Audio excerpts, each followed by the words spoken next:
Unleash the power of knowledge and connect with the heartbeat of the African diaspora. Download our African Diaspora News Channel app now on Google Play and Apple App Store. Stay informed with authentic and diverse perspectives, breaking news, and cultural insights. Immerse yourself in a community that celebrates unity, resilience, and progress. Experience the vibrancy of the diaspora at your fingertips. Don't miss out. Empower your perspective today. Search African Diaspora News Channel and join the conversation. The president of Botswana has had enough. He actually told Germany, if you want to come at me, come correct. Why am I saying this? Botswana has in excess of 130,000 elephants, and living with them is becoming difficult because of human-wildlife conflict. And Germany is coming in between by criticizing Botswana for what it does and trying to get in between the way that Botswana has decided to manage the number of elephants in their country. And the president of Botswana is saying, well then, if you think that you know better about conservation and human-wildlife conflicts and coexistence, we're going to send you 20,000 elephants. You cannot say no and live with them the way you think we should live with them. I'd say at this point is 1-1 for both teams. Hello there, how are you doing? Welcome to another episode of our conversations. My name is Ondiro Oganga. I am a business journalist by profession and a digital content creator.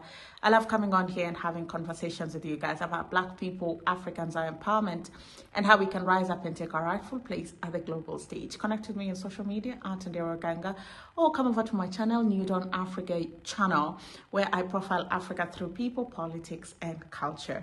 Today we want to talk about Botswana. Botswana is one of the least populated countries in Africa, and it's a very beautiful country with a beautiful game reserve, safari, and different types of animals that you could think about that make your safari not just a dream, but the best thing that you could ever do, right? And Botswana has been leading efforts of conservation. I am a Kenyan, I've lived in Kenya, and I know that our population of elephants and rhinos have been declining due to poaching and illegal hunting. And so to see a country that has managed to conserve its wildlife numbers, 130,000 elephants, that's very, very, very commendable. They make good money from tourism. Botswana is also not a poor country. They make money from exporting diamonds. So they have some good money and they have some good things going on for them. However, when you live with wildlife, then there's a problem of human-wildlife conflict. And elephants are not just like any animal. They will kill you. They will stomp on you and kill you. They will ruin your farmlands. They're just a lot of work, right? They are a lot of work. They have great benefit, but they're a lot of work. And the government of Botswana, in their wisdom, thought, we're going to reduce the number of these elephants that we have. And by doing that, we're going to offer hunting licenses. You can come, you can hunt, you can pay some amount of money, which is not cheap, and you can hunt and take your trophy with you. And that money that we get from that hunting will be used in further conservatory practices. But somewhere, somehow, some white person somewhere had to be a savior. And Germany is saying, nope, no, this is not ethical, this is not moral. We cannot allow this to happen. And what they're doing is they're going to ban trophies. So you can go hunt, and I think the thrill of hunting, I don't hunt. That kind of thing does not appeal to me. We know the demographic it appeals to. The beauty of it for them is they get to take trophies. And now the government of Germany is saying, you cannot bring the trophies that you've hunted into the country, which again defeats the whole purpose of hunting, because you hunt for your trophies. And Botswana is not pleased at all. First of all, with the meddling and the nature of the meddling. I think if you want to meddle, the first thing you do, government to government, is you sit down and you have a conversation and say, we don't understand why you're doing this. And then they can explain your logic and you can find a middle ground. But Germany just went ahead and said, nope, no more trophies coming to Germany, right?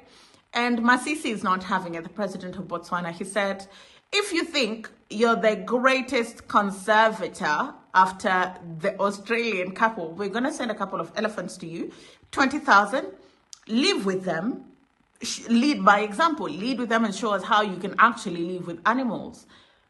And I'm very keen to hear what Germany says and what they do in response, because it's high time we entrust countries to find solutions that work for them. If you look at it from a moral point of view, of course it doesn't make sense. Why would you do that? But then again, this is a country that has proven themselves that they know what they're doing, because they have one of the biggest number of elephants on the African continent, 130,000. So sometimes this, I don't know if you've experienced it, where in Africa, foreigners always have this sense that they know better what's good for the continent more than the people that live, breathe, eat, work on the continent. That's all I had for you in this video. Thank you so much for watching. I'll see you again next time.